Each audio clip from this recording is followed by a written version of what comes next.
Hi, it's Timothy Hyde here from ExpertMC.com with another episode of advice, tips, ideas, and a few news updates helping you become a better MC and growing your MC business.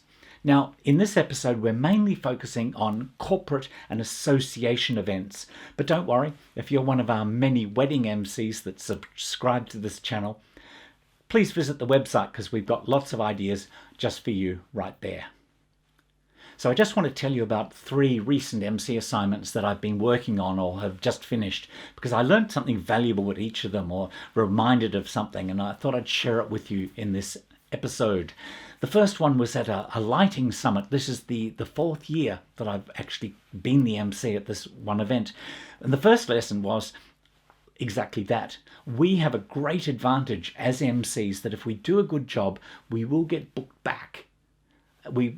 Our clients become regular clients. It might be on a yearly basis. And that's an advantage we have over, say, the speakers or the other entertainers.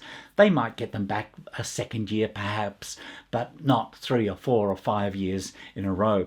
I have a colleague who's recently done, I think, 14 years with the same client for their annual conference.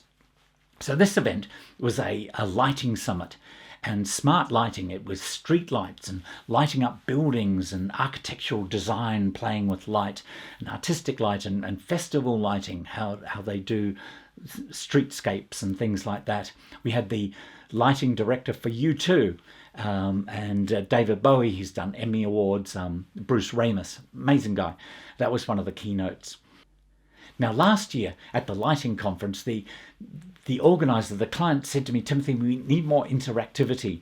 And we tried Twitter, which worked quite well, but a little bit hard to handle with the stream of comments coming through. But this year, just before the event, in fact, it was only about an hour before we started, he said, Timothy, I want to try this. And it's called Slido, slido.com. Go and have a look. It's a very useful app. And the delegates can go access the site. They can put in questions to ask panelists or ask a speaker, or they can just comment. And it also interacts with Twitter. But the questions come up and then people can like the questions. So if somebody asks something and other people say, oh yes, that's a great question, they click like and it rises to the top, and then you as the MC or the administrator can say, yeah, half the audience want to ask this particular question, so you ask that particular question. We had maybe 5 to 10 times more questions than the year before. Client was ecstatic. Now, it does cost money. It costs, I think, $200 for the most simple level, but I don't want you to pay for that. Go and have a look. Learn how to do it off the website, and then if your client is wanting a little bit more interactivity at their next event, you can say, I've got the resource for you, and take it from there. So go and check it out. That's your homework, slido.com. The next conference I did was a mining conference, in fact, mine surveyors, and this was up in Queensland, in the capital there, Brisbane. And it was an international congress, so there was hundreds of people. I think there was about 350, and they were from all over the world. Half of them were Russians and Chinese and Germans and various other sort of European countries. So there was a lot of challenges for pronouncing the names correctly. Now, I'm okay at complicated names. I take it as a personal challenge. We've done a whole video on it, but I just wanted to throw that back at you if you hadn't seen that video. There's a lot of resources that you can get now online to help you pronounce names. My favorite is pronouncenames.com, and you can type in any name and you can hear different people say the name. But there, as I say, there are a few, but it's a very useful resource.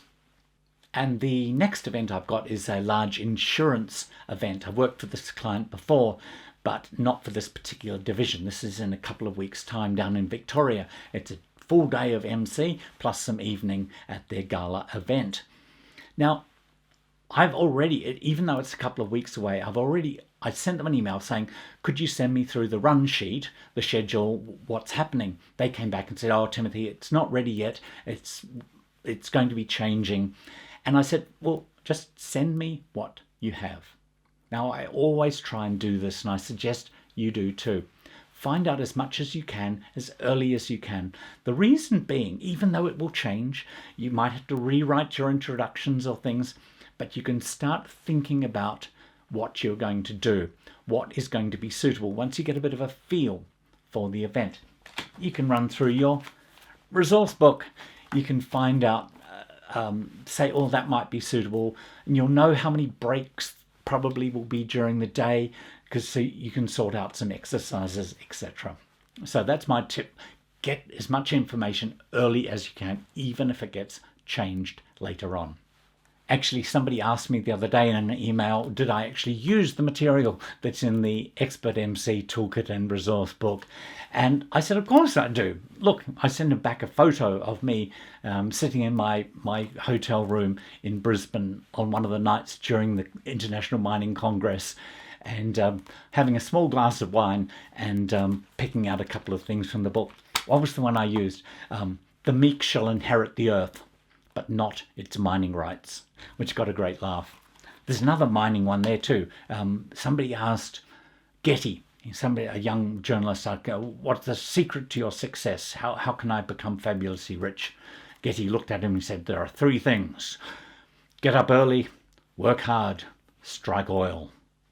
And now it's Book of the Month. Now look, I know I harp on about this book all the time, but it is such a great book. Upfront in Control by Peter Miller and Ron Tackey.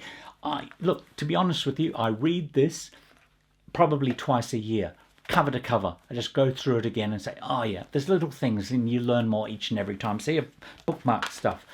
There's checklists, there's advice, there's some funny stories, there's some horror stories.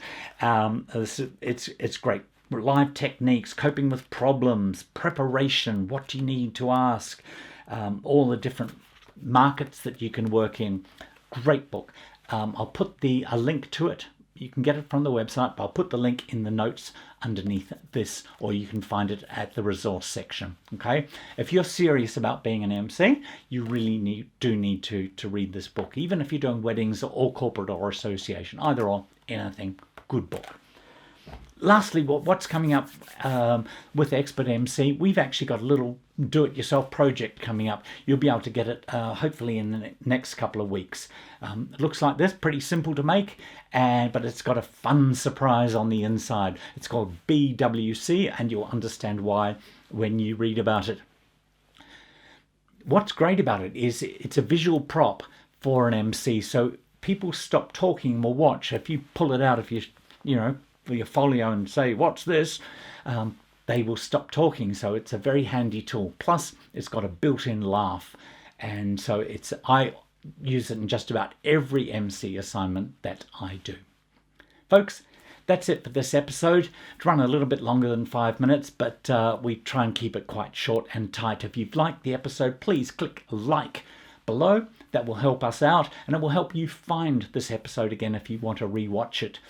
Please, if you don't want to miss out on any future episodes coming up, please subscribe to the channel down below and come and visit us at ExpertMC.com, where you can get lots of other great tips, articles and advice. And if you want to watch another video, there's one coming up right now.